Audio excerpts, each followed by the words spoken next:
अंतर्राष्ट्रीय योग दिवस के इस मौके पर राज्यपाल आनंदीबेन पटेल और डिप्टी सीएम ब्रजेश पाठक ने राजभवन में योगाभ्यास किया। इस दौरान चीफ सेक्रेटरी दुर्गा शंकर मिश्रा समेत सभी अधिकारी मौजूद रहे।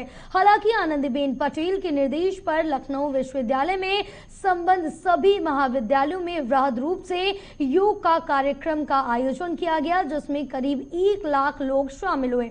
देश के रक्षा मंत्री राजनाथ सिंह के बेटे और बीजेपी युवा मोर्चा के नेता नीरज सिंह भी राजभवन में आयोजित योग कार्यक्रम में शामिल हुए।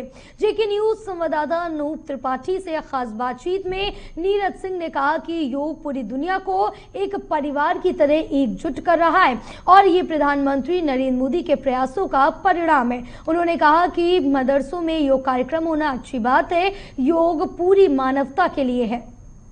लखनऊ में राजभवन में योग कार्यक्रम अभी हो चुका है। हमारे साथ खास बातचीत के लिए हैं नीरज सिंह, भाजपा युवा मोर्चा के वरिष्ठ पदाधिकारी हैं। नीरज जी, योगा आज पूरे देश और दुनिया में हो रहा है। प्रधानमंत्री नरेंद्र मोदी जी यूएन में योगा किए और राजनाथ जी आईएनएस विक्रांत पर किए हैं। किस तरह का मैसेज जाता है आम जनता में? आम जनता के बीच में आज योग दिवस को लेकर एक जन जागरूकता का काम हमारे प्रधानमंत्री ने किया है।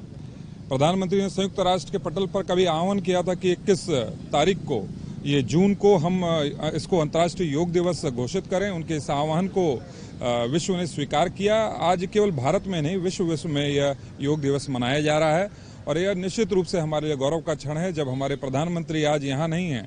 आज योग को पूरे विश्व में उसका प्रचार प्रसार के लिए आज अमेरिका में है और उस संयुक्त राष्ट्र के पटल पर 180 देशों के जनप्रतिनिधियों का वह अगुवाई करेंगे।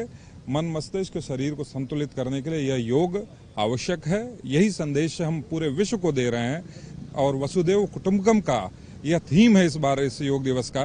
कहीं शिकागो में कभी विवेकानंद जी ने पूरे भारत की संस्कृति का प्रचार प्रसार और उसका साक्षात्कार विश्व से कराया था। वही काम हमारे युग पुरुष प्रधानमंत्री हमारे योगी मोदी जी भी कर रहे हैं। नीरज जी, एक और सवाल है कि प्रधानमंत्री जी ने कहा था कि मदरसों में जो छात्र हैं उनके एक हाथ में कुरान होनी चाहिए, एक हाथ में कंप्यूटर होनी चाहिए। आज मदरसों में योगा हो रहा है, मदरसों के छात्र भी कंप्यूटर सीख रहे हैं, लेकिन कुछ लोग हैं वो विपक्ष के हैं, वो सवाल खड़े करते हैं। तो इसको किस तरह से देखते हैं आप? मुझे लगता है कि जब सारे विश्व के अंदर एक कंपटीशन की भावना है, सब एक से एक अच्छी तालीम पा रहे हैं और कहीं ना इस कॉम्पिटिटिव वर्ल्ड के इस हिस्से को के रूप में अपने को देख रहे हैं, तो इस बदलते हुए परिवेश में मदरसों के भी जो वहाँ पर तालीम दी जाती है उसमें भी कहीं बदलाव की आवश्यकता है।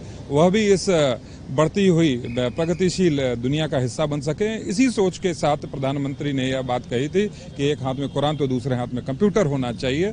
और मुझे लगता है कि आज योग दिवस कहीं न कहीं ये धर्म जाति विशेष से ऊपर उठकर, ये मानव का नहीं है, ये मानवता का है। इस योग दिवस को सबको मनाना चाहिए। बहुत शुक्रिया नीरज जी।